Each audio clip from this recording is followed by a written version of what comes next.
And I'm going to start with chapter 7, starting at verse 1. We're going to read the first two verses, and then from there, after that, you can sit down. It says, Then Elisha said, Hear ye the word of the Lord, thus saith the Lord. Tomorrow about this time shall a measure of fine flour be sold for a shekel, and 2 measures of barley for a shekel in the gate of Samaria. Then the Lord, on whose hand the king leaned, answered the man of God, and said, Behold, if the Lord would make windows in heaven, might this thing be? And he said, Behold, thou shalt see, and Elijah said this, and behold, thou shalt see it with thine eyes, thou shalt not eat thereof. You may be seated. All right. I assume this thing's on, or did I turn it off? Oops.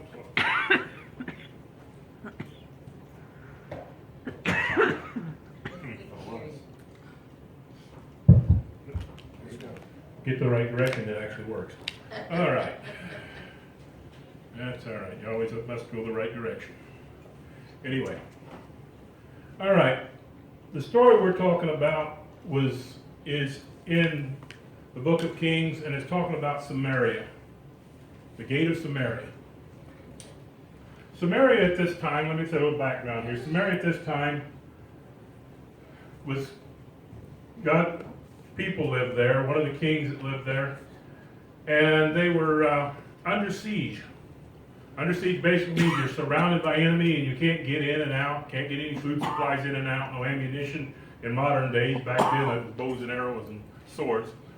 Anyway, most of that stuff, this thing's cutting in and out, brother.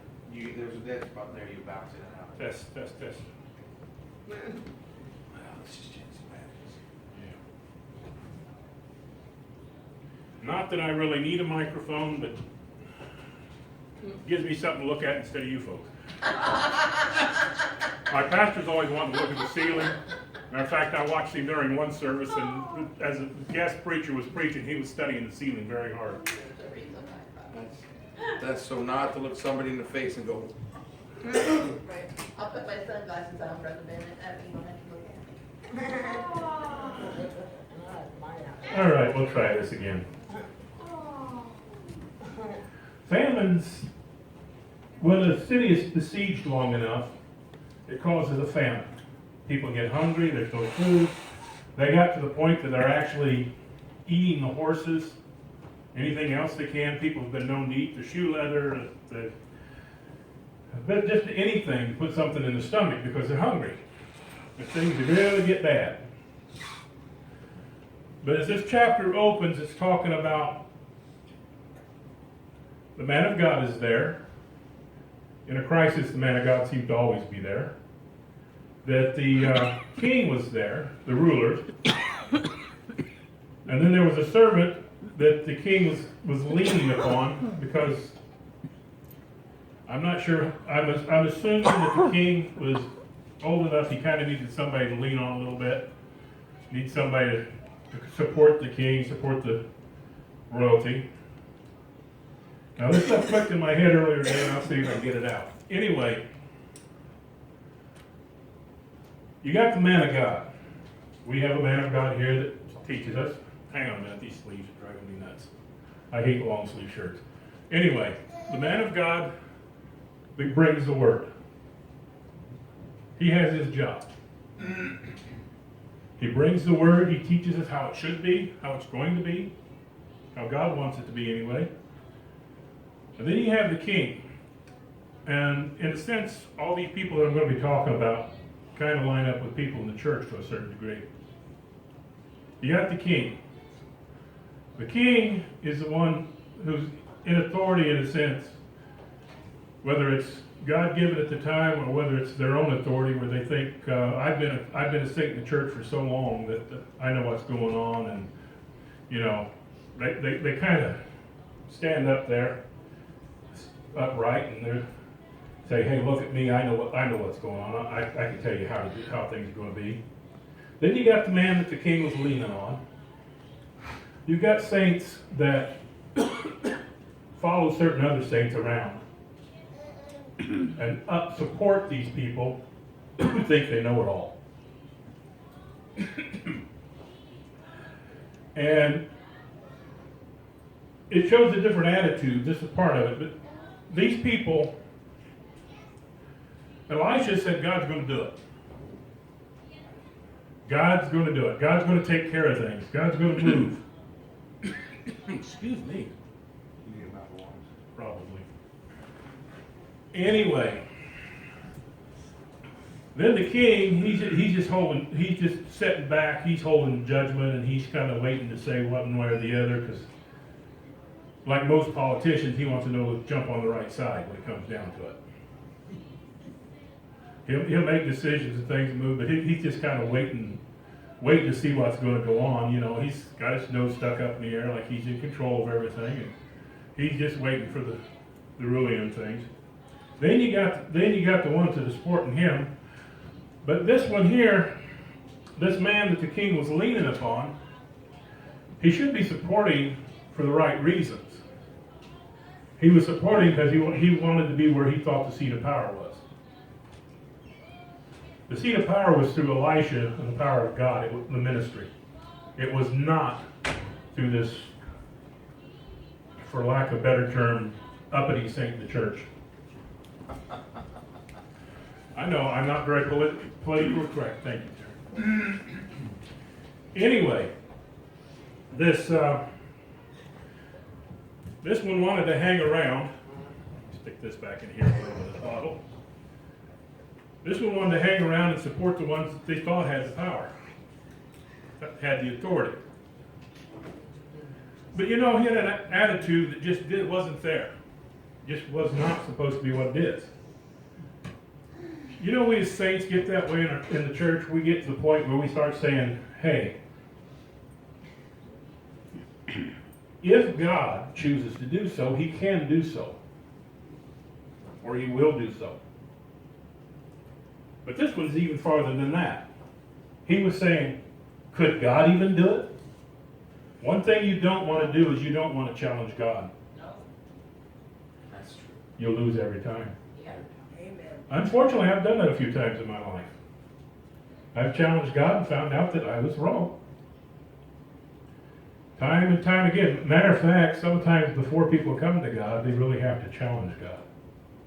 Because if they don't, they think they're in control. Right. And you've got to learn that you're not in control. That's true. You're not in control. This may be a very short message, but and this man had said, hey, look, even if God opened the heavens up, could this thing be? He was laughing at the man of God. He was laughing on what God challenged the man of God to do. What he said. Your ministry speaks forth the word of God. They challenge us to step out and believe in faith. And then we sit back sometimes and mock them. We sit back and say, hey, God's not going to do what he says. He just can't do it. Then I want to go to the third verse. And it says, there were 4 leprous men at the entering in of the gate. And they said one to another, why sit we here until we die? How many know what leprosy is? Leprosy is a disease of the body that makes the body decay. People who are lepers for a long time, they start losing fingers, toes. They don't lose whole limbs. You ever see pictures of people with leprosy? It's not a pretty sight. The leper, in this case, represents those that are about as far down as they can get. You might even say they're the ones that are messed up with sin. Sin has taken away things that should be there in their lives and destroyed so many things. But the lepers at the bottom of the place, they were ostracized. And let me tell you, if there's anybody who feels like ostracizing somebody else in this church, don't do it. You may find you're the one that's really the leper. The ostracized one. Here these men sat outside the gate. Because they had leprosy, they couldn't go in the city. They couldn't be amongst the so-called good people. They couldn't be in there where everything was going on, and they really had no hope. We're going to have people come into this church that really have no hope. And I got to thinking one time, so this sleeve's driving me nuts. One time about why is it when a new person comes to God, it seems like they can believe and get so many miracles happen in their life so quickly, and they really just all, it seems like God's right and left doing things for them. Well, some of us saints have been in the church for a long time. We say, where is God? That's a true statement. Where is God? But I also got to thinking about it. It had to do with attitude in some ways. The leper, or even the new saint that's coming to the church that hasn't quite been cleaned up all the way they should, or what we think they should, they have nothing to lose. So they have what I call, some people under a different name call it crazy faith. They say, why? What difference does it make? I have nothing to lose. I might as well get up and do something. Right. Right. We get stuck in our feelings sometimes. Say, well, we're not going to get up and do nothing. We're not going to dance. We're not going to praise the Lord. We're not going to step out believing for things because we might lose our pride. Oh, goodness. Hallelujah. Let's not do that. No. We might lose our dignity. But the leper had nothing to lose. Absolutely nothing. That's true. And they're sitting there and they said, well, we can go into the city. Though I wonder if they could even get into the city because there's probably too many people who were starving to death who would think they're better than the lepers. I mean, sitting in the very presence of the man of God, they're still starving to death. Now, these things are coming to my mind as I'm going along here, and I believe I got the mind of God. And that we can sit in a pew and starve to death. That's true. It's up to us to decide whether we're going to partake in the banquet before us, Right. or whether or not. That's true. But these 4 lepers, maybe this was missing an ear, this was missing a finger, or whatever. They're thinking, well, if we go in the city, the famine's there. And those people who are better off, supposedly, than we are, aren't going to willing to be share with us. They're not going to give us anything. We're just going to die in there. Or we could sit here by the gate and do nothing. And I've been dealing with that a little bit in my own life lately, about wanting to sit there and do nothing. Come on now. I've been having some difficulties with the company I work for. And I can let it get to me, and I have at times, and sit back and say, well, I'm just going to die anyway. Things are just going to fall apart. Or I can say, I'm going to get up and do something. In fact, I seen an old joke one time about 2 turkey vultures sitting in a tree. And one turned and looked at the others. They're sitting there waiting for something to die. And one turned and looked at something else and says, hey, wait a minute. I'm going to go out and kill something. I ain't going to wait no longer. They wanted to go out and kill something. That's not vultures' nature. They don't kill. They just pick up what's left over. Anyway, these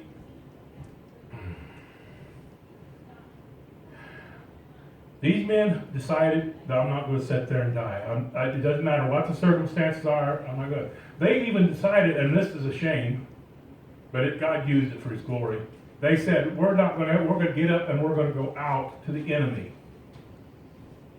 If we don't make the people welcome in our house that are dying, they'll just turn around and go to the enemy. Come on now. Right. Come on.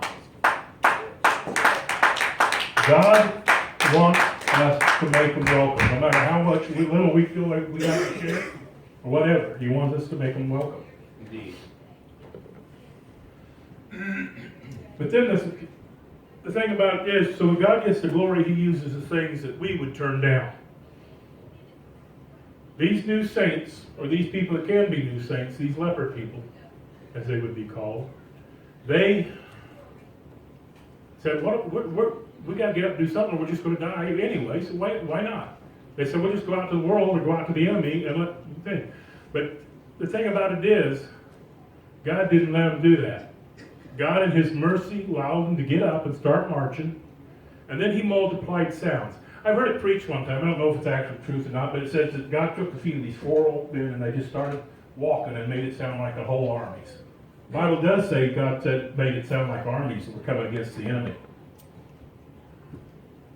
The leper also is, like I said, the new saint. They've still got some things on them. And you've seen this if you've been around church for a while. You've got new saints that come in. They're not walking the way we think they should do. But they're better soul winners than a lot of us oldies. Come on. They're better at conquering the devil's territory than we are. These lepers got up and started marching. And when they got out to the camp, they found that the enemy had got up and fled. Yeah. Ain't that amazing? Well, that wasn't what they were looking for. They were just hoping to get thrown a morsel of bread. But God used them, the new saints, I'll say it that, to make the enemy flee, even though they weren't as kosher as we think we ought to be. And when they got out there, they found all the goods and things. And you tell me, what does a leper have use for as far as gold's concerned? What does a leper have to do with garments? They still had that crazy faith. This kind of stuck out in my mind that they started gathering up gold, garments, and putting them back away. And you say, well, why would they do that? Because they're just going to die anyway. Then they've got this leprosy. I mean, why put away a pair of pants to keep for a better day if you lost a leg? Because they had crazy enough faith that someday think that the things were not going to be this way. Yeah. Come on. At least that's what I understand. Come on now. They were thinking, hey, look, there is a God. Yes, thank you, Jesus. Their miracles do happen. They do. Maybe they thought about Naaman. Naaman was a total leper. And he was washed in the River Jordan and he came whole. Yes. Maybe they just heard about that because this was about the same time. If you look at it, the preacher and things that was available.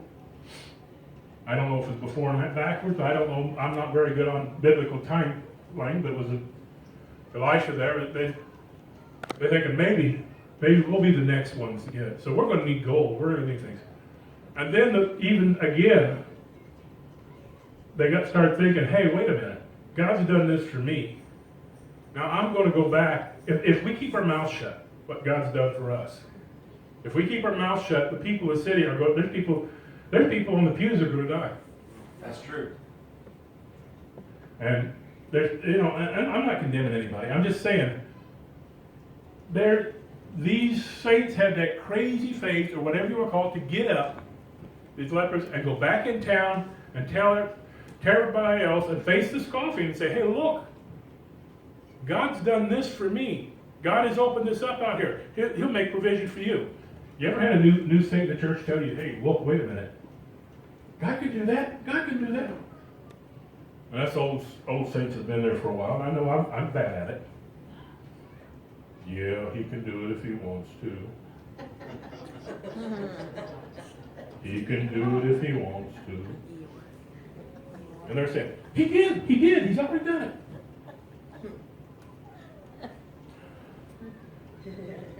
Crazy faith. And then the saints that were the uppity ones that felt like they were the rulers, the king in this particular case, he said, I'll tell you what's happening. The enemy's just fooling us to draw us in so he can beat us up. So he says, let's find some horses and let's go out and check it out first. And instead of accepting the report and rejoicing, he said, hey,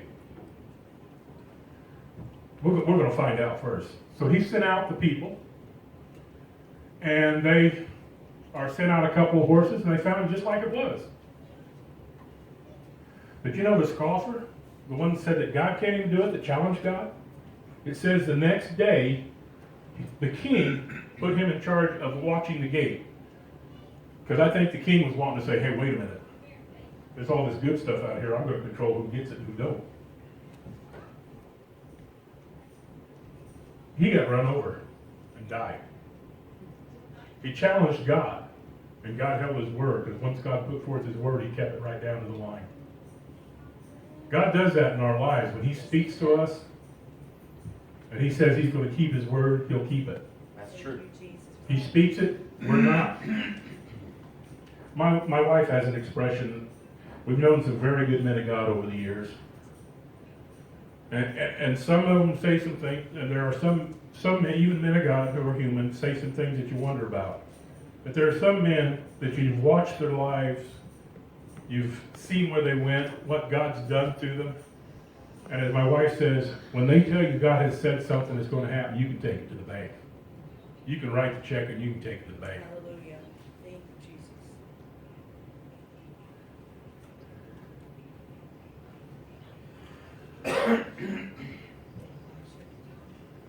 God held his word because it was the true word. And he could take it to the bank. That man didn't make it because he was a scoffer. We don't want to be scoffers. Right. And we're going to see new saints come into this church if we're willing to open the gates and let them in. Come on. And as we see new saints come into the church, we're going to see God do some miracles in their life. Yes. We're going to see some real That's things. right. That's right. And our attitude is going to be, well, it could be one of different things. There's going to be those that say, well, God could do it. Maybe. I don't know. Those are going to say, no, God can't do it. And then there's going to go say that, hey, God, me too. Yeah. Me too. Yeah. I want part of that feast. Yeah. You open the door up, even if you have to let a little child lead me. Right. You open that door up and I'm going to step through it and I'm going to go. Thank you, Jesus. That's, most of the stories in the Bible are about attitude. Kick that a minute. Think about it. Hallelujah. Think about it. Most of the stories in the Bible are about attitude. God has never been limited. He's never been held back by circumstances. Amen. The only thing that's really held back is people's attitude. Amen. Thank you, Jesus. Whether they're willing or whether they're not willing. That's it. We could see we're going to see, I need to change my own thinking and my own talking at Come times. on now. We're going to see some mighty miracles in people's lives. That's true. Thank you, Jesus. That's true. We want to see people come to this altar high on dope, drug addicts, alcohol. We want people come up here, whatever their lifestyle is, come up to this altar, and when they walk away, totally changed. Thank you, Lord. Thank you, Lord. Thank you. Hallelujah. Thank you, Jesus. We're going to. That's true. As we follow the man of God, as he follows God. And we look, like I said, the stories in the Bible all deal with attitude. Because it's the attitude of the person involved that made the difference. Let's work upon our attitude. Let's be like the lepers and say, okay, I don't care. Well, you come to a point and say, I don't care if God saves me out of this situation. Look at the Shadrach, Meshach, and Abednego. They looked straight at it and said, hey, whether our God can save us, whether he saves us or not, we don't care. Come on. We're going to do what he says to do. Amen. We're going to walk in the path that he said to do. They had a little bit of thing that says, I don't know whether he's going to or not. That just was the knowledge. It wasn't the fact that they were saying God couldn't or wouldn't. They just didn't know what his plan was. It's following his plan. It's being willing to do his plan. Amen. Be willing to walk in the way he is. Well, I've about stepped on enough toes, I guess. You notice I'm wearing steel-toed shoes myself up here. That's all right. I stepped on mine last night. God loves us. Yes, he does. Thank you, Jesus. But we need to get, we'll call it leper's faith. whether we go one way or go the other way, we're going to get up and do something. But we're going to go be used of God because we're going to let Him direct our path. Amen, brother. Hallelujah. We got to walk His way. I'm not, we must walk His path. They just said, hey, I'm not going to sit here any longer. There are those of us in this church, myself included, and I have to think about that too, confess to that too, that said, I'm not going to go, I'm not going to, I'm just going to wait to see what God opens up whenever, however. My job is to make myself available and Him to take over and do it. Amen. That's right. The person that sits there and doesn't draw, you either got to draw closer to God, or you just stagnate. Right. You just do.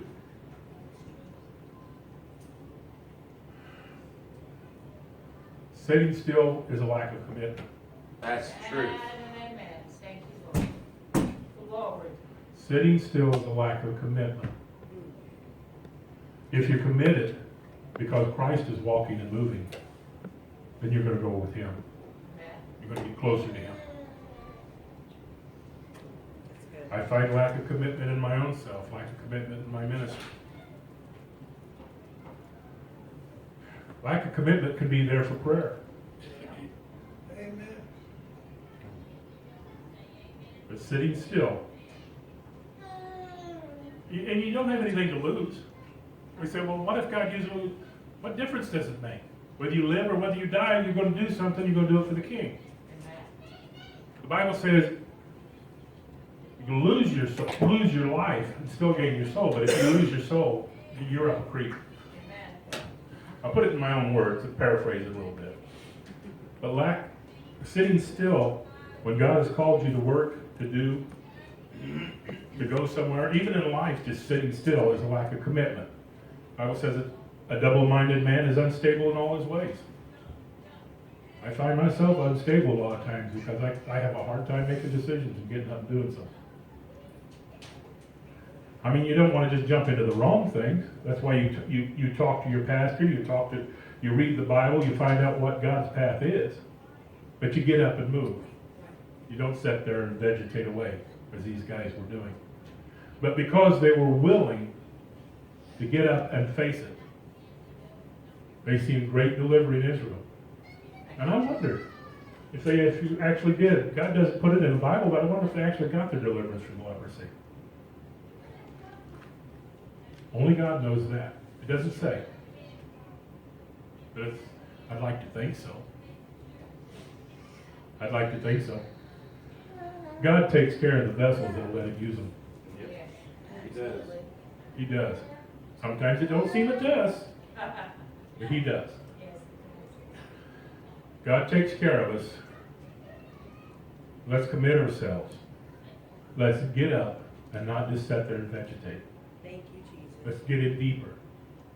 Let's get some of that crazy faith, or leprous faith, as you want to call it that. Faith that says, I'm going to get up and do the right thing because I'm not just going to sit here and die. I'm going to go someplace. Well, at that point, I think I'm going to turn this back over to Brother Ginder. And I hope you got something out of it. Praise God. Hallelujah. Thank you, Lord. Hallelujah.